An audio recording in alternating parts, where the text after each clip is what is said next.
저희들이 이렇게 예수님을 믿게 되었고 또 함께 교회에서 모여가지고 하나님을 예배할 수 있게 되었다는 이 사실이 여러분들에게 정말 이것이 신비하고 또 신기한 일이라고 생각되십니까? 아니면 우연이라고 생각하십니까?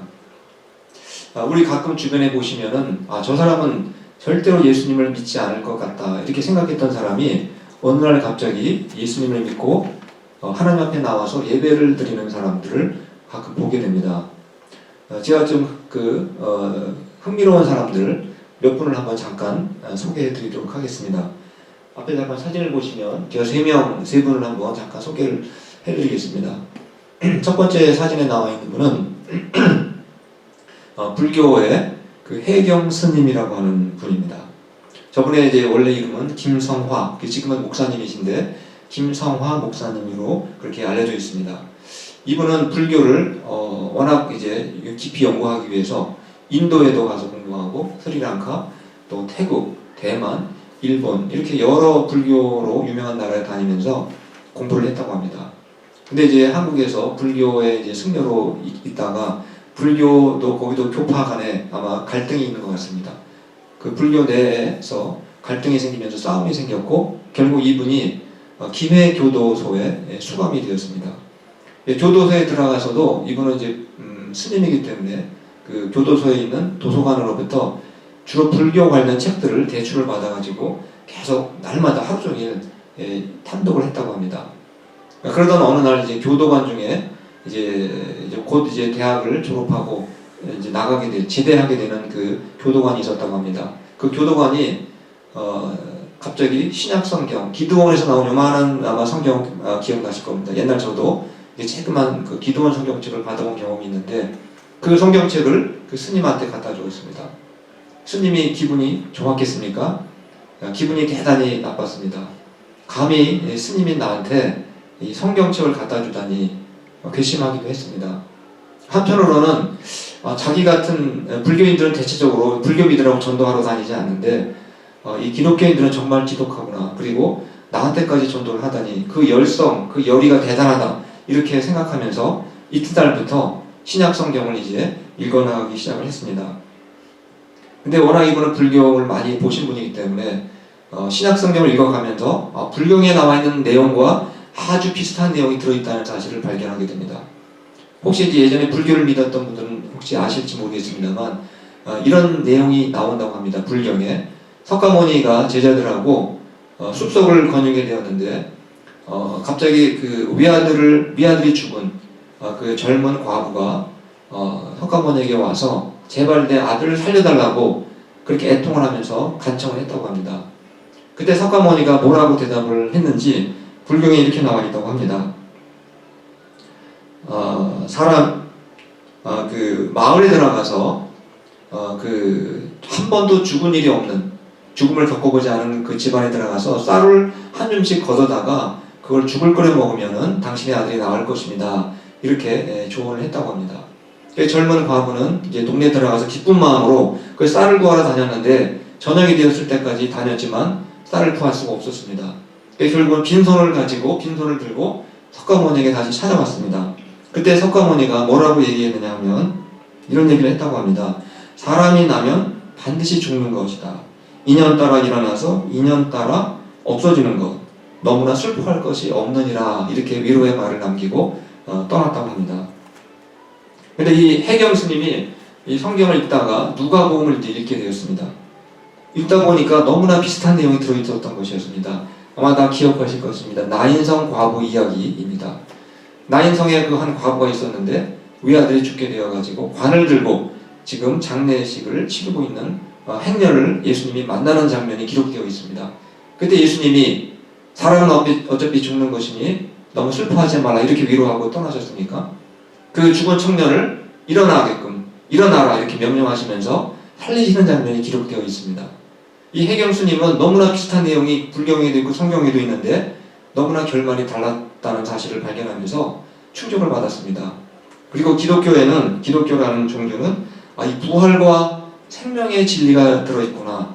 바로 이러한 사실을 깨닫고 그가 이제 스님이었지만 기독교인이 되기로 결정을 내렸고 나중에 저렇게 목사님까지 되었습니다. 근데 이분이 이제 예수님을 처음 믿고 나서 8개월 동안은 숨기면서 다녔다고 합니다. 그래서 나중에 이제 어쩔 수 없이 8개월이 지나고 나서야 공개적으로 내가 이제 기독교 신자가 되었다라는 그런 믿음의 고백을 하게 되었다고 합니다.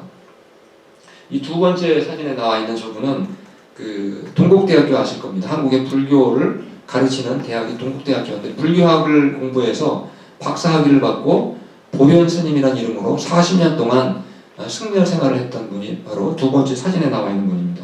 저분은 원래는 어릴 때 교회를 다녀서 청년 때까지 교회를 다녔다고 합니다. 근데 20대 초반이 되었을 때 불교에 관심을 갖게 되어가지고 결국은 동국대학교 불교학과에 들어가게 되었고 이제 스님이 되었다고 합니다. 근데 이분은 이제 40년 동안 스님 생활을 했는데 어느 날 갑자기 이렇게 죽음이 두려운 마음이 생기게 되었다고 합니다. 죽음의 공포가 막 다가오는데 너무너무 불안하고 초조한 그런 상황에 빠지게 되었다고 합니다. 근데 그때 문득 어릴 때 배웠던 성경 구절이 생각이 났다고 합니다. 그 성경 구절이 이런 내용이었습니다. 예수를 주로 시인하며 또 하나님께서 그를 죽은 자 가운데서 살리신 것을 내 마음에 믿으면 구원을 받으리라 라고 하는 이 로마서에 있는 말씀이 문득 생각이 나서 이분이 그 죽음의 공포에 사로잡혀 있다가 죽음의 공포가 없어지고 예수님을 영접하는 그러한 일이 벌어지게 되었다고 합니다. 그리고 세 번째 이제 사진에 나와 있는 저분은 그 무속인입니다. 제가 저분 간증을 다시 한번 들어봤더니 고모도 무당, 그 다음에 자기 어머니도 무당, 자기 남동생도 무당, 자기도 무당이었다고 합니다. 집안이 대대로 무당 집안이었다고 합니다. 이름은 이제 심선미 씨라고 하는 분인데 저분의 경우에는 이제 산에서 산신령이나 아니면 귀신한테 기도를 하다가 기도하고 나서 이제 기도를 끝냈는데 갑자기 자기 앞에 바위 앞에서 십자가가 큰 십자가가 갑자기 보였다고 합니다. 너무 충격을 받고 이제 집에 내려왔는데 허둥지둥대면서 그리고 막 마음이 심란하고 불안했다고 합니다. 그러다가 텔레비 리모컨을 눌렀는데 여기저기 누르다가 갑자기 CTS 기독교 방송이 열리게 되었습니다. 근데 그 당시에 나왔던 프로그램이 콜링 갓, 지금도 그 프로그램이 있습니다. 콜링 갓이라는 프로그램인데 목사님이 브라이언 박이라는 목사님이 그 전화 상담을 하는 그러한 프로그램입니다. 이제 마지막 상담 한 사람을 이제 남겨두었는데 이분이 전화를 눌렀는데 하필이면 이분이 연결이 돼가지고 박 브라이언 목사님하고 통화가 되었습니다. 유튜브에 보면 다 이렇게 나와 있습니다. 실제 그 당시 생방송했던 장면이 거기 유튜브에 나와 있는데 그때 이분이 자기의 심경을 얘기했고 또 그 목사님이 예수님을 영접하는 기도를 따라하라고 이렇게 따라하는 장면도 거기 다 녹화가 되어 있습니다. 이분이 따라하면서 그때 눈물을 흘리면서 그때 비로소 이제 예수님을 영접하고 기독교 신자가 되었습니다. 26년간의 무당생을 청산하고 또 자기가 가르치던 무당 제자들까지 이끌고 교회를 다니게 되었는데 그 교회가 부산에 있는 영독교회라고 합니다. 정확한 교회 이름은 부산 제2영독교회. 거기에 그 기독교 방송국에서 이분을 그곳 교회로 아마 이렇게 인도를 해주었던 것 같습니다. 이런 분들을 저희가 이렇게 보게 되면 여러분 어떤 생각이 드십니까? 정말 저 사람들은 절대로 기독교를 믿지 않을 것 같은 사람들이었고 절대로 예수님을 믿지 않을 것 같은 사람들인데도 불구하고 저런 사람들이 예수님을 믿다니 정말 이것은 신비한 일이구나, 정말 이것은 기적 중의 기적이구나, 이런 생각이 아마 드실 것이라고 생각이 됩니다. 근데 한번 우리 자신들을 한번 생각해 보시기 바랍니다. 여러분들은 우리가 이렇게 예수님을 믿어서 신자가 되었고 또 이렇게 함께 모여서 예배를 드리는 것이 여러분 기적이라고 생각되지 않으십니까? 이분들이 예수님을 믿는 것이 기적인 것처럼 바로 우리들이 예수님을 믿는 것도 정말 기적이고 신비한 일이라는 사실입니다. 이 세상에서 어느 누구도 원래부터 태어날 때부터 나는 기독교가 너무 좋아, 나는 예수님이 너무 좋아, 그렇게 생각이 돼서 예수님을 믿는 사람은 한 사람도 없다는 것입니다. 불가능하다는 것입니다. 지난주에 읽은 말씀인 로마서 11장 24절 말씀을 같이 한번 읽어보도록 하겠습니다. 앞에 한번 보시고 같이 읽겠습니다. 시작. 네가 원 돌 감람나무에서 찍힘을 받고 본성을 거슬러 좋은 감람나무에 접붙임을 받았으니. 우리는 원래 어떤 나무에 속했던 사람들이라고 했습니까? 돌 감람나무. 원래는 우리가 나쁜 나무, 별로 좋지 않은 나무의 가지였다는 것입니다. 그런데 어느 날 우리가 좋은 감람나무에 접붙임을 받았다 이렇게 말씀하고 있습니다. 여기서 중요한 단어는 제가 밑줄을 그어놨습니다. 어떤 말씀입니까? 본성을 거슬러 이렇게 말씀하고 있습니다. 인간은 본성적으로 하나님을 싫어하게 되어 있습니다. 하나님을 믿고 싶지 않은 마음을 갖고 있습니다. 예수님을 싫어합니다. 그것이 인간의 본성이라는 것입니다. 자기 본성으로 하나님을 믿고 예수님을 찾는 사람은 단 한 사람도 없다는 것입니다. 바로 하나님께서 강제로 찍어서 그리고 좋은 나무에 접붙임을 해주셨기 때문에 우리가 지금 이렇게 예수님을 믿고 하나님을 예배하는 자리에 오게 되었다는 사실입니다. 그래서 우리는 내가 내 스스로의 힘으로 내가 연구해가지고 내가 노력해서 하나님의 자녀가 되었다는 것을 우리는 그렇게 생각할 수 없다는 것입니다. 에베소서 2장 8절과 9절 말씀도 같이 한번 보시겠습니다. 같이 한번 읽겠습니다. 시작. 너희는 그 은혜에 의하여 믿음으로 말미암아 구원을 받았으니 이것은 너희에게서 나는 것이 아니요 하나님의 선물이라. 행위에서 나는 것이 아니니 이는 누구든지 자랑하지 못하게 함이라. 우리가 이렇게 믿음으로 신자가 된 것은 철저하게 내 노력이 아니라 하나님의 선물이다 이렇게 말씀하고 있습니다. 내가 잘나서 내 노력으로 구원받은 것처럼 내가 자랑하거나 교만해서는 안 된다 이런 말씀입니다. 지난주에 설교 내용이 바로 이 말씀과 관련된 내용이었습니다. 우리가 이제 사람들을 구분하는 방법은 여러 가지가 있습니다. 가장 미국에서는 인종이 많다 보니까 백인, 흑인, 동양인, 히스패닉 이렇게 나누기도 합니다만 성경에서 사람을 나눌 땐 절대로 인종별로 그렇게 어떤 색깔로 나누는 것이 아니라 좀 더 다른 방법으로 사람을 나누게 됩니다. 로마서 3장 29절 말씀을 한번 제가 읽어드리도록 하겠습니다. 하나님은 다만 유대인의 하나님이시냐 또한 이방인의 하나님은 아니시냐 진실로 이방인의 하나님도 되시느니라. 이렇게 성경은 사람들을 얘기할 때 이방인, 유대인, 이방인, 유대인 이런 식으로 계속해서 구분하는 것을 우리가 알 수가 있게 됩니다. 그럼 유대인들은 보통 우리가 오늘 주이시라고도 보통 설명하고 또 보통 이스라엘 사람들을 유대인이라고 이렇게 부릅니다. 이방인들은 그럼 어떤 사람입니까? 유대인이 아닌 사람들은 다 이방인인 것입니다. 그 사람이 불교를 믿든 유교를 믿든 힌두교를 믿든 이슬람교를 믿든 아니면 무속을 믿든 아니면 종교가 아예 없든지 간에 하여튼 유대인이 아니면 다 이방인입니다. 우리도 이방인인 것입니다. 그렇다면 그 유대인과 이방인과의 가장 큰 차이점은 무엇인 것 같습니까? 유대인들은 구약 성경을 가지고 있다는 점입니다. 구약 성경을 가지고 있기 때문에 이 천지 만물을 만드신 바로 창조주 하나님을 이미 그들은 알고 있고 그렇게 믿고 있다는 사실입니다. 반면에 대부분의 이방인들은 하나님을 믿는 것이 아니라 우상을 만들어서 우상을 섬기고 아니면 아예 신을 부정하는 그러한 삶을 살아가는 사람들이 대부분 이방인들입니다. 2000년 전에 유대 땅 베들레헴에 한 아기가 태어났습니다. 바로 하나님께서 창조주 하나님께서 인간을 구원하시기 위해서 자신의 아들을 구원자로 메시아로 보내주셨습니다. 근데 유대인들은 수백 년 동안 메시아 구원자가 오기를 간절히 기다렸던 사람들이었습니다. 근데 정작 구원자 메시아이신 예수님이 오시자 그들은 예수님을 어떻게 했습니까? 환영하고 그들이 하나님을 예수님을 박수치면서 영접했습니까? 정반대로 예수님을 배척하고 십자가에 못 박아 죽도록 그렇게 만들었습니다. 그리고 그 이후 2000년 동안 예수님을 지금까지도 배척하면서 지금도 그렇게 살고 있습니다. 반면에 우리 같은 이방인들은 어떠했습니까? 우리는 하나님도 모르고 창조주가 누군지도 모르고 예수님이 어떤 분인지도 모르고 살았지만 하나님께서 바로 메시아이시오 구세주이신 예수님을 이 땅에 보내주시고 나자 수많은 이방인들이 우리를 포함해서 많은 이방인들이 그 예수님을 믿고 하나님을 믿고 바로 이렇게 하나님의 교회에 하나님의 교회의 지체가 되었다는 사실입니다. 이렇게 구약 성경을 가지고 창조주 하나님을 믿는 유대인들은 왜 이렇게 예수님을 믿지 못할까? 여러분 궁금하지 않습니까? 그들은 훨씬 좋은 조건을 가지고 있었고 창조주 하나님도 알고 있었는데도 불구하고 왜 그토록 창조주께서 보내주신 예수님을 믿지 않고 지금까지도 그렇게 고집스럽게 배타적인 자세를 가지고 살고 있느냐 하는 것입니다. 여기에 여러 가지 이유를 들 수가 있습니다. 아마 역사적인 배경도 있다고 생각을 합니다. 유대인들이 언제 망했는지 기억나실 겁니다. AD 70년, 거의 2000년 전에 나라가 망하고 나서 전 세계에 흩어지게 됩니다. 주로 어디로 흩어졌냐 하면은 중동 지방하고 유럽으로 많이 흩어지게 됩니다.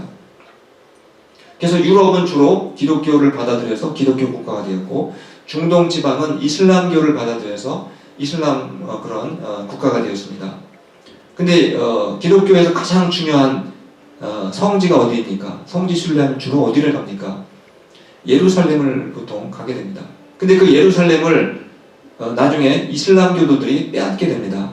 그러자 유럽에 있는 기독교 국가들이 십자군을 일으켜가지고 십자군 전쟁을 벌이게 됩니다. 그래서 이 십자군 군사들이 이슬람들만 싸우면 되었을 텐데, 그들이 예루살렘에 가는 도중에 수많은 유대인들까지도 학살해버리고 잔인하게 죽이는 행동을 하게 됩니다. 이러한 역사적인 배경 때문에 유대인들은 이 기독교 국가를 되게 싫어하고 증오한다는 걸 알 수가 있습니다. 또 그 이후에도 기독교 국가인 유럽의 대부분의 나라들은 유대인들을 수전노라고 생각하고 또 차별하고 아주 무시하고, 심지어 나중에는 어떻게 되었습니까? 히틀러에 의해서 600만 명이 넘는 유대인들이 학살당하는 끔찍한 일이 발생하게 됩니다. 유대인들이 이 기독교를 좋아하겠습니까? 그리고 기독교인들이 믿는 예수님을 좋아할 리가 없는 것입니다. 증오하고 지금도 배척하고 있습니다. 그래서 우리는 그래서 유대인들은 기독교를 싫어하는가 보다, 그래서 유대인들은 예수님을 믿지 않는가 보다, 이렇게 생각할 수가 있습니다. 그런데 성경은 더 중요한 이유, 왜 그들이 그렇게 예수님을 안 믿는지 더 중요하고 근본적인 이유가 있다고 말씀하고 있습니다. 바로 그 말씀이 오늘 읽었던 말씀 중에 로마서 11장 25절과 26절에 기록이 되어 있습니다. 너무나 이것은 신약에서 바울이 앞으로 될 일을 예언했던 정말 중요한 말씀이기도 합니다. 같이 한번 읽어보겠습니다. 시작. 이 신비는 이방인의 충만한 수가 들어오기까지 이스라엘의 결혼은 우둔하게 되는 것이라. 그리하여 온 이스라엘이 구원을 받으리라. 이 말씀은 대단히 해석하기 어려운 말씀 중에 하나입니다. 유대인들이 오늘날까지 예수님을 거부하고 예수님을 믿지 않는 근본 이유는 단지 옛날에 기독교 국가인 유럽 나라에서 자기 민족을 핍박하고 박해했기 때문이 아니라는 겁니다. 더 중요한 이유는 그들의 마음이 어떻게 되었다고 했습니까? 우둔하게 되었다. 제가 노랗게 표시해놨습니다. 그들의 마음이 우둔하게 되었다. 다른 말로 하면 아주 강박하게 되었다는 겁니다. 유대인들이 예수님을 배척하고 믿지 않았던 이유는 기독교인들이 자기를 박해했기 때문이 아니라, 더 근본적인 이유는 그들의 마음이 우둔하고 강박하게 변했기 때문에 예수님을 거부하게 되었다는 것입니다. 우리가 오늘 근데 왜 그들의 마음이 강박해졌을까? 오늘 우리 로마서 상당히 많은 분량의 그 내용을 읽었는데 전체를 종합하면 이렇습니다. 하나님께서 유대인들에게 궁유를 거두어 가셨기 때문에, 그들에게 궁유를 빼앗아 가셨기 때문에 그들의 마음이 강박하게 되고 우둔하게 되었다는 것입니다. 하나님의 궁율이 임하니까 아까 불교 스님도 예수님을 믿고 무당을 했던 사람도 예수님을 믿었습니다. 그러나 이스라엘 사람들이 제 아무리 구약 성경을 암송하고 창조자 하나님을 믿었다 할지라도, 하나님이 궁율을 걷어가시면 아무리 유대인이라 할지라도 예수님을 믿을 수 없다는 것입니다. 그리고 마음이 우둔해지고 강박하게 변한다는 사실입니다. 그래서 유대인들은 지금까지도 예수님을 거부하는 이유는 다른 이유도 있겠지만 가장 첫 번째, 가장 근본적인 이유는 하나님이 그들에게 긍휼을 베풀어 주시지 않고 있기 때문이라는 사실입니다. 그렇다면 하나님께서는 영원히 유대인들을 버리셨겠습니까? 그렇지 않습니다. 방금 여기 말씀 잘 보시기 바랍니다. 하나님이 유대인들을 언제까지 그들에게 긍휼을 베풀지 않겠다고 했습니까? 바로 이방인의 충만한 수가 돌아올 때까지. 이방인들에게 복음이 전파되는 많은 이방인들이 믿고 있습니다. 저희를 포함해서. 하나님께서 계획하신, 하나님이 택하신 모든 이방인들이 예수님을 믿게 되면 그때까지 하나님께서 잠시 긍휼을 거두어 두셨다가 그때가 되면 유대인들에게도 하나님이 긍휼을 내려주셔서 그들로 다 예수님을 믿게 되고 교회에 들어오게 된다는 것입니다. 정말 이것은 누구도 예언할 수 없고 누구도 예상할 수 없는 놀라운 일이기 때문에 바울이 앞에 뭐라고 했습니까? 신비라고 말한 것입니다. 이것은 예언의 말씀으로서 정말 신비한 일이다. 이건 누구도 예상할 수 없는 일이다. 바로 이렇게 바울이 이 말씀을 하고 있는 것입니다. 1948년에 우리나라가 독립을 했는데 그때 이스라엘도 독립을 했습니다. 우리나라는 36년 동안 일본의 식민지로 있다가 독립을 했는데 이스라엘은 몇 년 동안 나라가 없었습니까? 거의 2000년 동안 나라가 없다가 1948년에 독립을 했습니다. 그것은 정말 우연이라고 볼 수는 없는 하나님께서 베푸신 놀라운 기적 중에 기적이요 신비한 일이라고 생각을 합니다. 근데 이스라엘이 아직도 예수를 믿지 않고 있습니다. 근데 이스라엘이 2000년 만에 나라를 되찾고 독립한 것보다 더 큰 신비, 더 큰 기적이 무엇일 것 같습니까? 바로 이 말씀에 나와 있는 것처럼 그들이 모든 유대인들이 지금은 거부하고 있지만 모든 유대인들이 어느 날 갑자기 회개하고 예수님을 믿고 교회에 들어오는 그날, 그걸 우리가 목격하게 될 때, 야, 이건 정말 놀라운 일이 발생했구나, 정말 신비한 일이구나 라고 우리가 감탄하게 될 날이 온다는 사실입니다. 그런데 여기서 한 가지 좀 궁금한 생각이 듭니다. 하나님께서는 유대인들이 예수님을 십자가에 못 박아 죽게 만들었고 또 2000년 동안 예수님을 거부하고 배척하면서 살아왔는데 뭐가 예쁘다고 하나님은 지금도 이스라엘 사람들, 유대인들을 언젠가 내가 다 긍휼을 베풀어서 그들도 구원을 받게 할 것이다, 이런 약속을 왜 하셨느냐 하는 것입니다. 그 이유가 로마서 11장 28절 29절 우리 그 다음 구절에 나와 있습니다. 제가 한번 읽겠습니다. 복음으로 하면 그들이 너희로 말미암아 원수된 자요, 택하심으로 하면 조상들로 말미암아 사랑을 입은 자라. 하나님의 은사와 부르심에는 후회하심이 없느니라. 유대인들은 여전히 지금도 예수님을 믿지 않고 있기 때문에 영적으로 보면 우리와는 어떤 관계라고 볼 수 있습니까? 우리하고는 원수지간인 것입니다. 그들이 우리를 미워하지 않습니다. 물론 우리는 그들을 미워하지 않지만 유대인들은 여전히 우리를 미워하고 자신을 핍박했던 사람들로만 생각할 것입니다. 그래서 복음의 차원에서 보면은 마치 유대인들과 우리는 원수와 같은 관계를 가지고 있다는 것입니다. 그런데 또 한 가지 다른 측면에서 그들의 육신의 조상 중에 아브라함과 이삭과 야곱이 있다는 사실입니다. 하나님께서는 아브라함과 야곱과 이삭과 야곱에게 약속을 해주셨습니다. 내가 너로 하나님의 백성이 되게 해주시겠다. 비록 그들이 영적으로는 예수님을 믿고 있지 않지만 육신적으로 봤을 때는 아브라함과 이삭과 야곱의 자손이기 때문에 하나님께서 여전히 그들을 버리지는 않는다는 것입니다. 그래서 마지막 구절에 뭐라고 되어 있습니까? 하나님의 은사와 부르심에는 후회하심이 없느니라. 하나님이 그들을 아브라함과 이삭과 야곱의 자손으로 택하신 것에 대해서는 비록 육신적인 자손들이긴 하지만 하나님이 후회하지는 않는다는 것입니다. 하나님께서 그들에게도 언젠가는 반드시 긍휼을 베풀어 주셔서 대부분의 유대인, 온 이스라엘이 다 구원받게 할 날이 반드시 올 것이라는 사실입니다. 어떤 사람들은 불가능할 것 같은데 그렇게 생각할지 모르겠습니다. 그러나 하나님께서는 불교를 믿는 스님도 예수님 믿게 만들었고 무당도 신자로 만드신 그런 능력이 있으시다면 어찌 구약 성경도 가지고 있고 창조주를 믿고 있는 유대인들을 하나님이 변화시키지 못할 이유가 어디 있겠느냐는 것입니다. 우리 한번 로마서 11장 30절 말씀을 한번 보시겠습니다. 너희가 전에는 하나님께 순종하지 아니하더니 이스라엘이 순종하지 아니하므로 이제 긍휼을 입었느니라. 유대인들이 불순종했을 때 하나님은 어떻게 했다고 했습니까? 긍휼을 거두어 가셨습니다. 근데 그 거두어 가신 긍휼을 누구에게 베푸셨다고 했습니까? 우리 이방인들에게 베푸셨기 때문에 이방인들이 그렇게 예수님을 믿고 있고 우리까지도 지금 이렇게 예수님을 믿게 되었다는 것을 말씀을 하고 있습니다. 한마디로 유대인이든 이방인이든 예수님을 믿게 되는 근본 이유는 무엇이라는 것입니까? 하나님이 긍휼을 베풀어 주시면 누구나 예수님을 믿을 수 있구나 하는 것을 우리가 발견을 하게 된다는 사실입니다. 또 로마서 11장 31절 말씀도 한번 보시겠습니다. 이와 같이 이 사람들이 순종하지 아니하니 이는 너희에게 베푸시는 긍휼로 이제 그들도 긍휼을 얻게 하려 하심이라. 하나님께서 2000년 동안 우리 같은 이방인들에게 엄청난 긍휼을 베풀어 주셔서 수억 명의 그리스도인들이 생겼고 예수님을 믿고 있습니다. 근데 이제 하나님께서는 우리에게 베푸셨던 궁유를 누구에게 다시 베풀겠다고 하셨습니까? 유대인들에게도 내가 이제 다시 베풀 것이다. 그래서 그들도 온 이스라엘도 다 구원을 받게 될 것이다. 이렇게 말씀을 하고 있는 것입니다. 그래서 우리들 모두는 누가 됐든 어떤 민족이 되어 어떤 인종이 되었든지 간에 우리가 예수님을 믿게 된 근본 이유는 우리의 노력과 내 힘으로 된 것이 아니라 철저하게 하나님의 궁율이 있었기 때문에 우리가 이렇게 되었다는 사실을 기억을 해야 됩니다.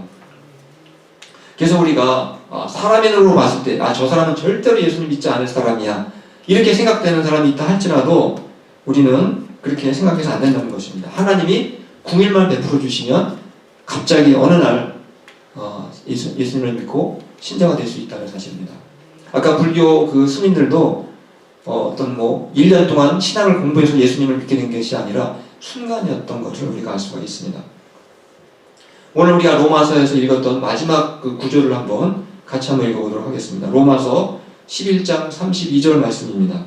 같이 읽겠습니다. 시작. 하나님이 모든 사람을 순종하지 아니하는 가운데 가두어 두심은 모든 사람에게 긍휼을 베풀려 하심이로다.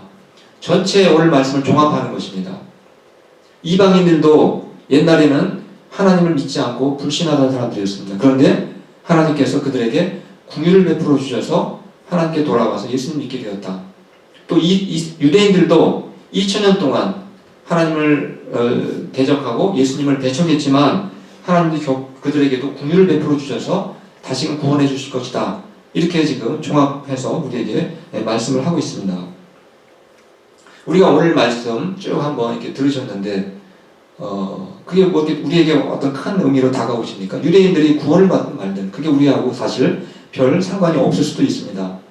근데 우리가 오늘 말씀을 통해서 정말 중요한 교훈을 발견을 하게 됩니다. 그것이 무엇인 것 같습니까? 우리는 어느 누구를 할지라도 결코 포기해서는 안 된다는 사실입니다. 하나님의 긍휼이 임하게 되면 정말 우리가 포기했던 사람이 하나님께로 돌아온다는 사실입니다. 하나님의 긍휼이 임하면 절대로 안 될 것 같은 일들도 이루어질 수 있다는 사실입니다. 또 하나님의 긍휼이 임하면 완전히 절망적인 상황도 역전이 될 수 있다는 사실을 우리가 항상 기대하고 살아야 한다는 사실입니다. 여러분 중에 혹시 포기하고 싶은 사람이 있습니까? 포기하고 싶은 일이 있습니까? 아니면 포기하고 싶은 어떤 상황에 지금 빠져 있다고 생각하십니까? 하나님의 긍휼이 우리는 임하게 해달라고 우리는 하나님께 간절히 기도해야 합니다. 여러분 마태마가 누가복음에 보시면 많은 사람 병자와 많은 사람들이 예수님께 달려와서 어떻게 애원했습니까? 다윗의 자손 예수여 나를 불쌍히 여기소서. 다윗의 자손 예수여 나를 긍휼히 여기소서. 이렇게 부르짖는 것을 우리가 얼마나 많이 발견하게 됩니까? 그들이 그렇게 부르짖었을 때 예수님이 외면하고 그렇게 떠나셨습니까? 예수님께 나를 불쌍히 여겨달라, 나를 긍휼히 여겨달라라고 부르짖었던 사람들 단 한 사람도 예수님은 외면하지 않고 그들의 기도를 부르짖음을 다 응답해 주셨다는 사실입니다. 저는 저희도 우리 앞에 놓여 있는 어떠한 일이 정말 포기할 만하고 정말 절망적인 상황이 있다 할지라도 복음서에 나와 있는 그 사람들처럼 우리도 예수님께 나를 불쌍히 여겨주십시오, 나를 긍휼히 여겨주십시오 이렇게 간구하시면서 또 그 응답 받으셔서 놀라운 은혜를 경험하며 살아가실 수 있기를 간절히 축원합니다.